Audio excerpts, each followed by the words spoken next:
This League of Legends game was brought to you by as well as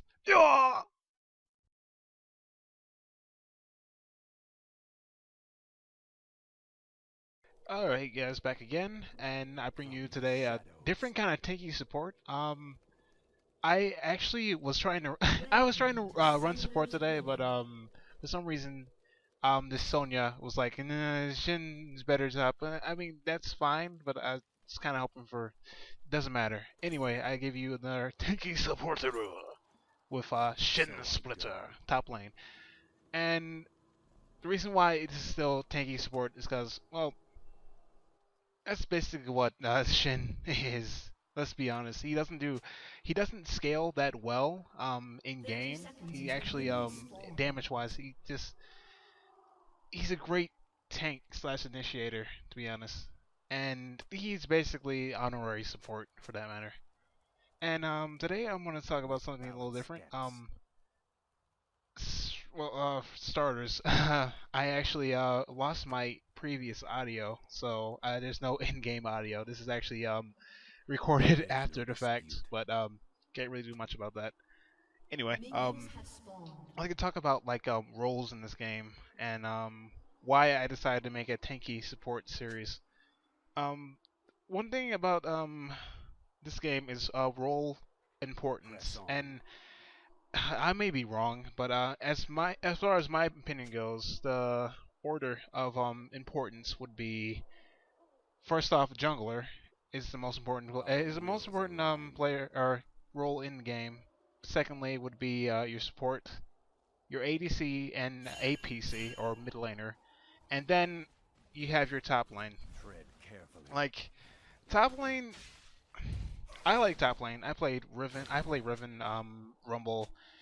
Sometimes Kennen top lane. I mean, I like playing top lane. Also Pantheon. I like playing top lane, but it's just it's not gonna do you too good later on in game. Top lane, unless you're building like a bruiser, like this, like to initiate team fights, so this like make it that much easier for your ADC, APC, and etc. to get kills, so they can like move the game forward. Then there's really no point of you being there. Like you could carry as like you could be like fully fed as a Darius unless that team is disorganized or your team is like getting on some of the kills, it's not gonna do you much. Cause all the other team has to do is focus you down, and since you're not really that big of a threat, you're gonna be taken out. Like I don't want to say not that big of a threat, but like you definitely want to get the kills to your ADC and APC, because you're not going to do much later on. As simple as that. And why support is second is well, I actually should go back to why jungle is first. Jungle is first because jungle represents momentum. It's about who, what, when, where, and why, and how as a jungler. Who is like who do you gank in lane? Like if you're like facing a jungler who just enemy jungler just went into mid, and you choose whether to kill or get on that jungler or that mid. Maybe you want to get the mid, and you kill the mid, but their jungler just kills your mid as well, or you hit on the jungler, the enemy jungler, and they get your mid away, and it's like restart. Like it would probably be better as a restart, as in like just sacrificing your mid laner. To be honest, who, what, when, what? It's like what lane you gank. Like I guess I understand in my situation right here in game, I kind of need some help because I'm doing a 2v1. I don't know why people do 2v1. It's a pain in the ass to deal with. To be honest, I'm just playing really passively. Like as passively as I really can, because I don't want to get caught out and have the Aatrox and Olaf get on me. But like I could really use ganks. We're gonna see later. Lee Sin's coming for a gank, and that may not be the best idea for the two of us, seeing as I make the mistake of going after the Aatrox, then going off, thinking he just has that passive. He's just gonna kill. He's just gonna come back, and then Olaf is gonna be right there to kill me. And I realized that at the wrong time, but you'll see in a second. There is no dispute. Who, what, when, like it's all about timing and when you decide to gank. Like when you decide, oh, I'm going to like immediately gank mid as soon as I get my double buffs or something like that. And situations where, let's say, you see bot lanes having trouble, the enemy has pushed them all the way up to their tower. You can go there right away and maybe secure like a double kill for your ADC, maybe one kill for you, one for your ADC. Or if you show up too late, then their ADC just got a triple kill and is steamrolling this game onto your tower. So when is also very important. Why is kind of a small factor. Why is like maybe you go in the lane because you really want to kill, or you really want your ADC to get a kill, or you really want your APC to get a kill, or your top laner is in trouble. Like why is also very important because like you don't want to have their bruiser going too hard on your top laner, or mid lane losing early, or your bot lane losing early. And how is basically depending on the champion you play, or whatever champion you use to jungle with, like and how you approach the lane. Like depending on how you approach the lane could spell trouble or otherwise. And that's why the jungler represents momentum of the game. Like depending on how good your jungler is, or how helpful your jungler is, at least, will depend on will decide how that game ends, or how the game like continues. So depending on your jungler, you could either have a really terrible jungler and just have like kind of slow, really slow, kind of terrible game. You could probably still win, but it's gonna be a little bit more difficult. Or a really good jungler and just like go to town. Okay, actually hold up. This is the moment I was talking about. I immediately go on the Aatrox thinking, oh, I'm gonna kill him.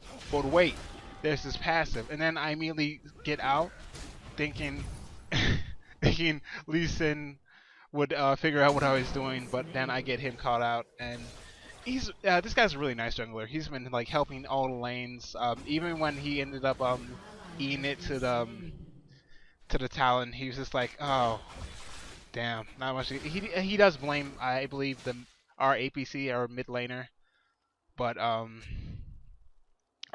he's not a jackass about it. He's just like, come on, dude, you gotta call your MIAs. I believe, yeah, please call MIAs. There it is. So why is support second in importance? While jungler represents momentum of the game, your support represents the momentum of your ADC. Basically, up until level 6, until your ADC reaches level 6, or gets some like high damage item, if your support, that ADC is your bitch. Like he basically, depending on how well you do, is how well he does. That's like babysitting. Like if you're basically a babysitter for your ADC, because until your ADC really gets the ball rolling on kills, which will be according to you, of course, then it will like decide like whether or not he's gonna be running or carrying the game later on. And I say this like support will not be as important later on, but like that crucial early game is like that support's duty, like to just like go to town and just like help their ADC as much as they can. And depending on how well that support does, is how well like the ADC does, is how well the game does. Like basically, support is like mini jungler. So they're not actually jungling; they're just helping out as much as they can. And the ADC, well, I want to say importance. Like I mean importance like early on. Like it depends on like how well these people do. Like early on, and early game is very important for the well, it's obviously very important. Like depending on how well they do early game will depend like how late game, mid game does. Press on. And support is just that crucial early game. and I see my Teemo in trouble. Like he's like a little a little bit of health gone. I was just like, oh crap, and I just like instantly just like click my ult and just go with him as soon as possible. And he's just like, I know he's happy about that. He didn't have to die. Now, coming up is a moment where the other team, the enemy team, sees that they're leading in kills. I think they get really overzealous, and I end up getting a double kill. I don't know how it happens, but it's just like, my god. And I think I got really lucky there because I'm not really that great at Shen yet. I'm fairly new, and here comes Olaf, and this asshole right here. And I'm glad Lee Sin is away because I'm not taking much damage. And then, ooh, not so far. And I should have got up on that. I missed my Q, but I really wanted to kill him. And my Sonya dies right there. And I'm like making sure these guys die. ADC, APC, they're both tied at like under jungler support. But as the game carries on, those guys are gonna be like up front. It's early game, like crucial game, like how important characters are, like for the start of the match. It's jungler support, APC and ADC are tied, and then top, and then it switches late game depending on how well the team is doing. It goes ADC, APC, jungler, support, and then top lane. You know, he's just a bruiser anyway. Like honestly, the only way I think to play top lane is like either as a tank or just like as like someone who's like some bruiser who just like stirs a little bit of trouble in team fights to make it easier for ADC and APC to get a kill. And I protect my Caitlyn there by taunting Talon. I made sure that she got away because, like I said, the ADC is important late in the game, but for the most part, they're not that driving focus. Like APC and ADC are tied because they're both pretty goddamn important. They're kind of like they're equal. They're basically the same role. It's just one is attack damage, one is magical damage. Here's the part where these guys get way too close and crazy and try and kill us. I think Sonya eats it. I'm not sure. Yep. There's here's Nunu who's just like, I'm gonna sneak up on these guys, and then nope. And then Olaf goes crazy too. And at this point, I'm pretty sure the game is over because these guys got so crazy with this game. It's like they were seriously mental. I typed that in chat. And so I believe we take the tower here. And a reason why I'm playing Shen and why I wanted to play Shen support was honestly it was just for a laugh. You know, like it's healthy to laugh, right? I mean, look at people like Mark Hamill and Draven. They smile and like laugh all the time. I mean, there's nothing wrong with those guys, right? Right? Right. Anyway, the game basically changes from here. Our Caitlyn is going to town. Shen with teleport. Olaf is actually. Oh, okay. Honestly, I think teleport and flash with Shen is good because, like I said, you're not gonna do that much damage. You don't really need ignite. You have a bit of mobility, so you don't really need exhaust to catch up to people. Maybe flash to get away for sure, but you definitely don't really need exhaust or anything because you have your taunt that will work for that. And teleport makes me just that much scarier because I can teleport using my ultimate, and I can teleport using my summoner spell. It makes me that much scarier in game. And actually, in previous game, actually proved this to be very useful. I was laning with I believe an Ezreal.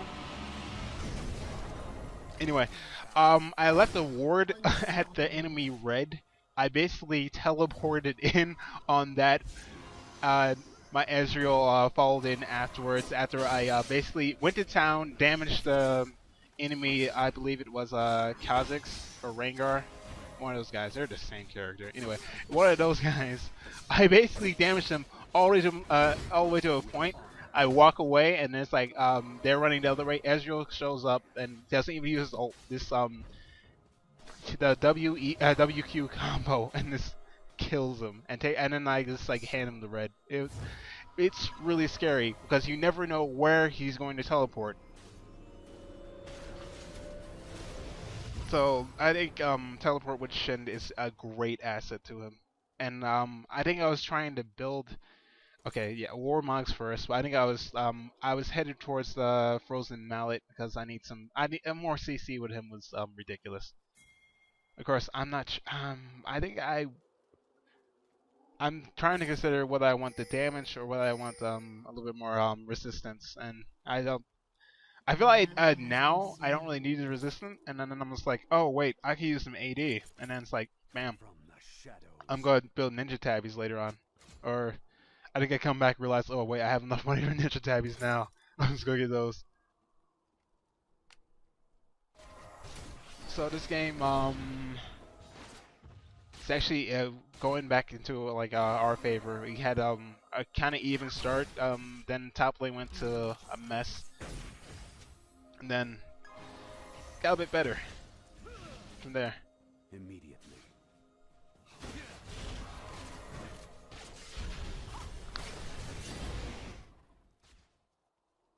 Now I want to alliterate.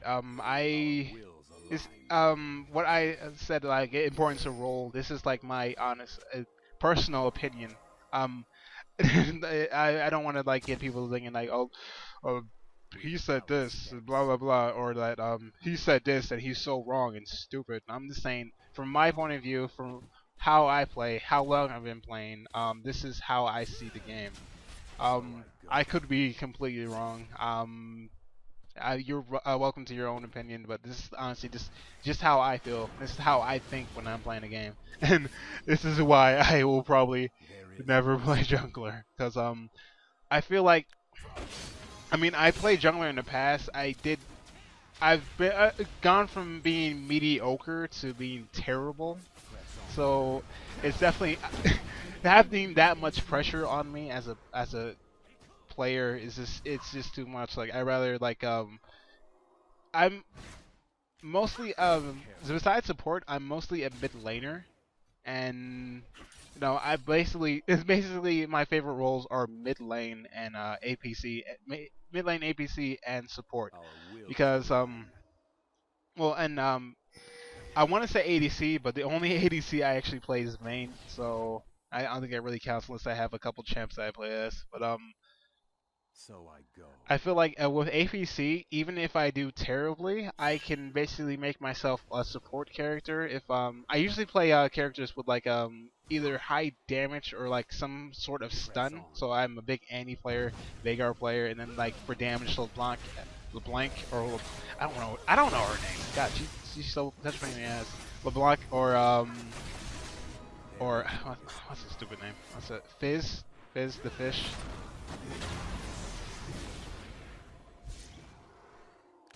So like even if I do terrible like early on, I can still help my team out, and I still have my ADC to count on just in case I fall back a little bit. And same with support. If I don't help my ADC as much, I still can help the other lanes out. Help the other lanes out a bit when I have the time, and I have my ABC to rely on, hopefully. But I'm fine with like having the importance of like one role or having the importance of like one like somewhat crucial element of the team. If I have something to fall back on, just in case something happens. And top lane is different. Top lane, for the most part, I try to play destructive. I can't pronounce words today. Disruptive characters like Pantheon with like his ultimate, just like to make it that much easier for my team to like rack up and clean up my mess as soon as I ult in, and I have a nice stun to help out my team like secure kills. Riven with her stun and her damage, and her mobility, because like if I'm gonna play top lane, I don't want to be like a completely useless piece of crap. So I don't want to give any free kills out. So I'm gonna need something with some mobility so I can get out of dodge. So I don't have to feed the other team kills. Um, Rumble is it's the same as Pantheon. He has a nice ultimate that's a great initiator. So that's also like a big help to my team. Like later on in the game. Fed. I've noticed that Fed Rumble. I haven't ever. The few times I have been really fed as Rumble, I haven't really been able to make my team win. Because, like I said, I don't believe top lane is that is that crucial. If you have a fed ADC, that's great. If you have a fed APC, that's great. If you have a fed jungler early on in the game, that's fantastic. If you have a fed top lane bruiser, it's still a toss up. It still can be a toss up. And I know some people are probably thinking, well, Darius is really good, blah blah blah. But even Darius fed to a good organized team, they will destroy them. And yeah, this is when we win. They surrender, and that's the end of the game. So I hope you guys liked it. Like, subscribed, all that crap. I'll see you guys next time on another episode of Tanky Self Walkthrough.